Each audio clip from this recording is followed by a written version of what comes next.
बे 5 बोसोर सरकारावहाय प्रमद बर'नि दिनाव जोंनि रायजो राजाफोरनि मोखाङाव मिनिस जानाय गैयामोन सेंग्रा सिख्लाफोरनि मोखाङाव मिनिस जानाय गैयामोन दुखुल' दंमोन दिनै खोमसि जोमैया साग्लोबदोंमोन दिनै दाख्लि जे 5 तारिखआव जे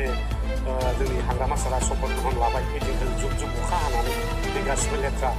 माने जायगाफोरखौ दिनै सुस्रांनानै गालांबाय दिनै साफा जाजोब्बाय दा ओंखायनो बे अमाबैसानि बाथ्रा गैला पुर्निमानो पुर्निमा जालांबाय थागोन आरो जोंनि सेंग्रा सिख्लाफोरनि गांनाय उखैनाय जोंनि रायजो राजाफोरनि गांनाय उखैनाय डेभेलपमेन्ट बे गासिबो दरथु मानगोनां BPF सेन्ट्रेल इयुथनि दैदेनगिरि बिथां आदा प्रहलादनि खुगानिफ्राय नोंथांमोना खोनानो मोनबाय मानि थाखाय प्रमद बर' बिथांनि सासन कालावहाय रायजो राजाफ्रा खुसि गैयामोन मोखां सोमसोममोन गोजोननाय गैयामोन नाथाय दिनै हाग्रामा महिलारि बिथां सारा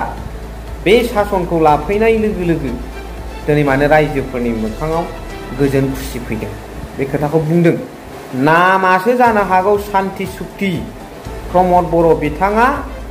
हाइजेक बानायनानै सुक्ति खालामनाय नामासो जानो हागौ सान्ति सुक्ति नाथाय बेवहाय रायजो राजाफ्रा गोजोननाय गैयामोन रायजो राजाफ्रा खुनु सान्ति गैयामोन बिथांमोना माखासे लिडारफ्राल' गावसिनि गोनांथिफोरखौ सुफुंनो हानायखाय बेखौ सान्तिनि महर होदोंमोन नाथाय एक्चुवेलि बिथराव एक नाय बेखौनो दिनैनि भिडिअनि गेजेरजों सुंद'यैब्लाबो नोंथांमोनजों आङो सावरायलायनो आवगायदों hello everyone one second welcome back to the channel दिनैनि गोदान भिडिअ नोंथां बयखौबो गोसो गोथारै बरायदों लोगोसे आसा खालामो इसोरनि नोंथां बयबो मोजां दं गिबियाव मोनसे खोथाखौ गोसोआव लानांगौ बाथ्राया नैबे नोङो नोंनो होखानाय इन्डिपेन्डेन्टलि नोंनो होखानाय माखासे पावार गोहोफोरखौ नों मालायनो होगोन नामा नों जायफोरखौ अधिकार मोनदों जायफोर अधिकार क्षेत्रआव नोंहा इन्जय खालामनो हानाय इउज खालामनो हानाय जिखुनु जाया खेत्रआवनो नोंथाङा बेखौ मालायनो हरगोन नामा आरो गावनि मोन्थायखौ मालायनो हरनाया माबादि सासे सानसुमैनि खामानि बेखौ रायजो राजाफ्रा मिथिखागौ नोंथांमोन बयबो मिथिखागौ दा थिग बेबादिनो जादों प्रमद बर' बिथाङाबो जेब्ला बिटिआर एग्रिमेन्ट जाखाङो अब्ला दिनै माखासे पावार जाय बिटिसिमोन बे पावारखौ बिथाङा लानानै इउटिलाइज खालामनो रोङाखै बेबहार करिब पारा नाय बेनिखायनो बिथाङा बेखौ गुबुननो हरदों गुबुना सालायदों बे सालायनायखौ नोंनि थाखानाय पावार नोंनि थाखानाय मोन्थायखौ गुबुना सालायोबा नोंनि न'खरा माबादि जागोन सोरलां बोरलां जागोन बावहाय जेबो थानाय नङा बे सिस्टेमैनो बिथाङा प्रमद बर' बिथाङा बे रोखोम सिस्टेमैनो सासन खुंदोंमोन 5 बोसोर नाथाय बे लरग' थरग' जानायफोरखौ स्क्रिप्टफोरखौ दोफामफिननानै गोदान मेरामत जाफिनबाय हाग्रामा महिलारि सारा एबसुलुट मेजरिटि मोननानै बिटिसि आव सरकार दानाय लोगो लोगो आरो जाय नारसेबनाय सोबख'नाय प्रमद बर' बिथाङा डाइरेक्टलि नङाबाबो इनडाइरेक्टलि खालामदोंमोन बिटिसि बाकिफोरनि सायाव बिटिसि बाकि राइज সকলৰ ওপৰত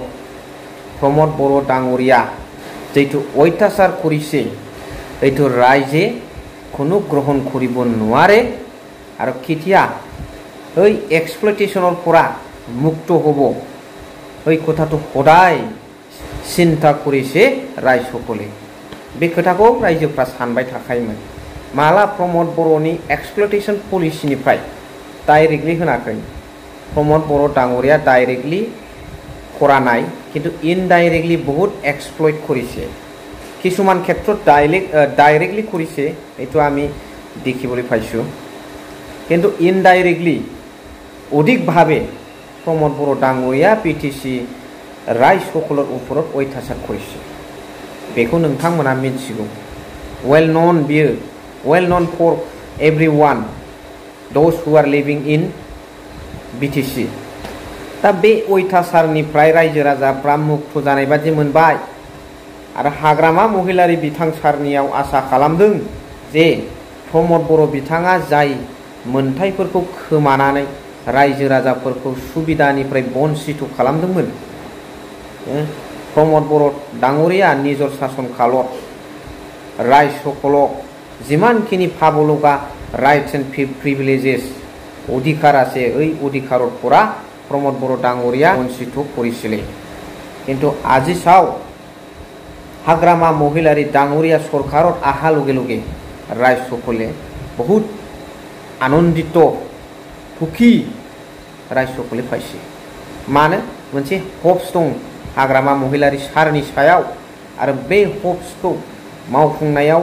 टाइमाथ' लाखागोन आरो लासै लासैनो फुलफिल जालांगोन लासै लासैनो रायजो राजाफ्रा उन्नतिनि लामायाव फैगोन स्ल'लि एन्ड स्टेडि रायज सकले उन्नतिर पदत আহিব এইটো মই आशा কৰিছো दा एसेनोसै रायजो राजाफोर मा सानो कमेन्ट्सनि गेजेरजों फोरमायहरबानो जाबाय थेंक इउ भेरि माच फर वाचिं लाभ यू